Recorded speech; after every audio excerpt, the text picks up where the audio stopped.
Hai Football Lovers, kembali lagi di channel Chan Jazil Sport. Pada kali ini kami akan memberikan informasi seputar dunia olahraga. Seperti apa videonya? Mari kita simak bersama.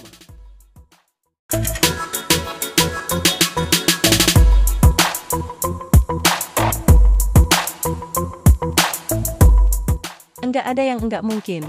Timnas Indonesia punya sejarah bekuk Jepang. Garuda harus bisa.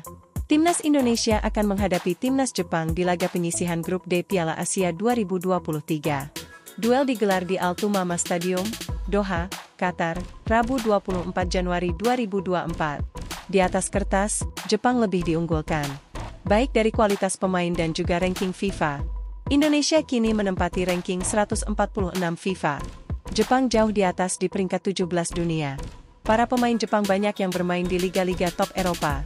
Selain itu, Samurai Blue juga tercatat sebagai langganan Piala Dunia. Tahukah kamu, dulunya Indonesia di atas timnas Jepang? Bahkan, skuad Garuda sempat memiliki sejarah mengalahkan Jepang dengan skor telak. Mengutip dari laman The Straits Times, Indonesia pernah menggasak Jepang 7-1 di ajang kompetisi Far Eastern Games 1934. World Football Elo Rating mengakui ini sebagai pertandingan perdana timnas Indonesia di kancah internasional. Saat itu, Indonesia masih mengusung nama Hindia Belanda. Hindia Belanda menggasak Jepang 7-1 dalam duel yang digelar di Rizal Memorial Stadium, Manila, Filipina pada 13 Mei 1934. Sayang, dalam dua laga selanjutnya di Far Eastern Games, Hindia Belanda mengalami kekalahan. Mereka takluk 0-2 dari Cina lalu takluk 2-3 dari Filipina. Kemenangan telak Indonesia atas Jepang juga sempat terjadi di Merdeka Tournament. Saat itu, negara kita sudah mengusung nama Timnas Indonesia. Indonesia berhasil menggasak Jepang 7-0 dalam duel yang digelar pada 11 Agustus 1968. Dilansir dari 11v11, Indonesia dan Jepang sudah bertemu 15 kali. Hasilnya ternyata tak terlalu mencolok. Pertemuan terakhir Jepang dan Indonesia terjadi pada 11 Juni 1989 di kualifikasi Piala Dunia 1990 zona Asia. Jepang berhasil menang telak 5-0.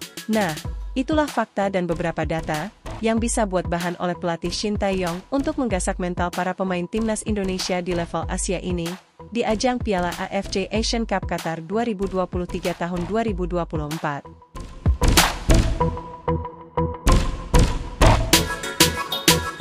Nasib kepelatihan Shin Tae-yong di timnas Indonesia, Erick Thohir ungkap pelatih anyar timnas putri. Dalam hal ini PSSI tidak membedakan timnas Indonesia baik putri maupun putra. Komitmen Erick Thohir adalah timnas menjadi lebih baik.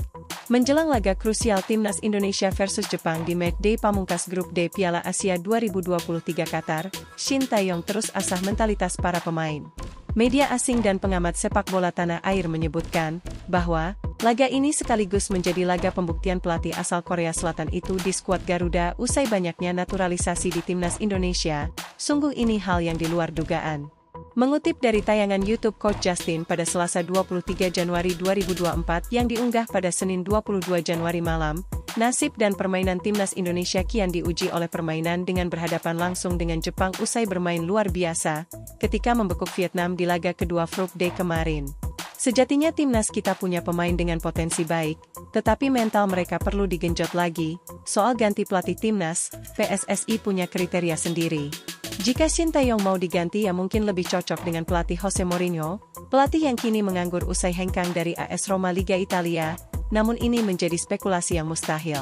Jika benar Jose Mourinho merapat ke Indonesia maka dihajarlah para pemain timnas itu sendiri, terutama dalam hal pertahanan. Selain itu suatu sinyal keterkaitan dengan komitmen PSSI pada timnas adalah menjadi lebih baik. Di mana Ketua Umum PSSI, Erick Thohir, membocorkan pelatih baru timnas putri Indonesia. Menurut Erick Thohir, juru taktik timnas putri Indonesia berasal dari Jepang dengan pengalaman mumpuni. Pria yang juga menjabat sebagai Menteri BUMN itu menjelaskan, pelatih anyar timnas putri Indonesia pernah membawa Jepang ke Piala Dunia.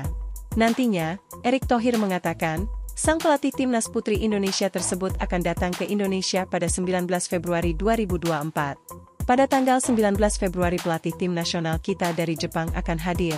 Dia pelatih yang membawa tim nasional Jepang ke Piala Dunia, kata Erick Thohir dalam sesi jumpa pers bertajuk Partnership PSSI x Rigo di kawasan Jakarta pada Senin, 22 Januari 2024. Jadi, Track recordnya juga semua untuk timnas pelatih yang bukan asal ambil, tetapi yang ada track recordnya, ungkap mantan pemilik Inter Milan itu. Menarik dinantikan bagaimana nasib timnas Indonesia ke depannya. Semoga Garuda semakin membaik baik level Asia Tenggara maupun level AFC Asian. Sungguh sangat menakjubkan untuk timnas. Rating IAFC 24 Haye dan Idzas, naturalisasi terbaru timnas Indonesia. Beberapa waktu lalu, PSSI sebagai induk sepak bola Indonesia dan pemerintah baru, resmi menaturalisasi dua pemain baru, yaitu Tom Haye dan Jay Idzas. Kedua sosok yang sebelumnya berkebangsaan Belanda ini bermain di Liga Top Eropa. Haye bermain untuk klub Eredivisie Belanda, Heerenveen. Pemain berusia 28 tahun itu memiliki posisi sebagai gelandang tengah. Sementara Idzas yang baru berusia 23 tahun, kini merumput bersama Venezia FC di Serie B Italia sebagai bek tengah. Melihat level klub yang mereka bela, artinya Haye dan Idzas memiliki kemampuan besar sebagai pesepak bola. Lalu, seberapa besar rating IAFC 24 yang diberikan EA Sports di dalam gamenya? Sebagai seorang gelandang tengah senior, Tom Haye memiliki kemampuan besar. Pemain dengan skill move bintang 3 ini punya atribut yang cukup merata, terutama dalam hal passing dan dribbling. Keunggulan utama Haye ada dalam hal passing, di mana dirinya memiliki rating vision 75, crossing 74, free kick akurasi 77, short passing 76, long passing 82, dan curve 82. Hal ini tentu sangat dibutuhkan oleh seorang gelandang tengah. Sementara atribut yang bisa dibilang menjadi kelemahannya ada dalam hal passing atau kecepatan dengan over 56 dan defending 57. Sementara over untuk shooting ada di angka 63, dan physicality-nya 64. Secara over keseluruhan, Haye memiliki rating IAFC 24 sebesar 72. Hal ini tentu bisa menjadi sebuah bukti bahwa Haye merupakan salah satu pemain terbaik yang dimiliki timnas Indonesia di kemudian hari. Di sisi lain, Jay Idzas memiliki over secara keseluruhan sebesar 67. Sebagai bek tengah, dirinya memiliki postur tubuh setinggi 184 cm dan kekuatan utama pada physicality-nya dengan rating 74. Dalam hal physicality, Idzas memiliki kelebihan dalam hal jumping 76, stamina 73, strength 78, dan aggression 64. Hal ini tentu akan sangat menunjang permainannya sebagai bek tengah, terutama untuk berduel dengan striker lawan. Selain physicality, tentu saja Idzas juga unggul dalam hal defending dengan rating 66. Ia memiliki atribut interception 66, heading akurasi 64, defending awareness 63, standing tackle 68, dan sliding tackle 71. Sementara untuk atribut lainnya, rating IAFC 24 milik Idzas kurang bisa diandalkan. Ia memiliki over patch 58, shooting 46, passing 59, dan dribbling 58. Namun dengan usia yang masih 23 tahun, potensi dirinya untuk menjadi lebih hebat lagi masih terbuka sangat lebar, terutama jika mendapatkan menit bermain yang cukup di level Serie B. Jika kita melihat rating IAFC 24 untuk pemain berkebangsaan Indonesia yang ada di dalam game, yaitu Sain Patinama, 63, dan Elkan Bagot, 60, rating Haye dan Idzas ada di atas mereka. Sangat luar biasa, Erick Thohir katakan proses naturalisasi dua pemain baru digenjot, timnas Indonesia bisa ketambahan amunisi baru. Informasi mengenai proses naturalisasi dua pemain baru timnas Indonesia dibocorkan langsung oleh sejumlah pengamat sepak bola tanah air. Pria yang memiliki nama lengkap Roni Pangemanan memberitahu ke publik bahwa dirinya mendapat kabar baik soal perkembangan calon pemain naturalisasi terbaru. Bung Ropan yang berprofesi sebagai pengamat sepak bola mengatakan, Ketua Umum Persatuan Sepak Bola Seluruh Indonesia, Ketum PSSI, Erick Thohir sedang menggenjot proses naturalisasi dari dua pemain ini.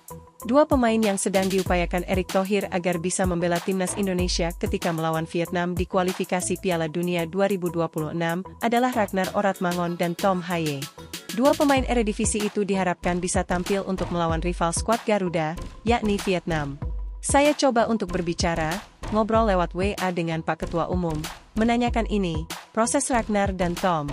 Dan Pak Ketua Umum mengatakan, semua berproses dengan baik, bahkan akan digenjot, dikebut, biar mereka bisa bermain melawan Vietnam, ungkap Ropan, melalui kanal YouTube Bung Ropan.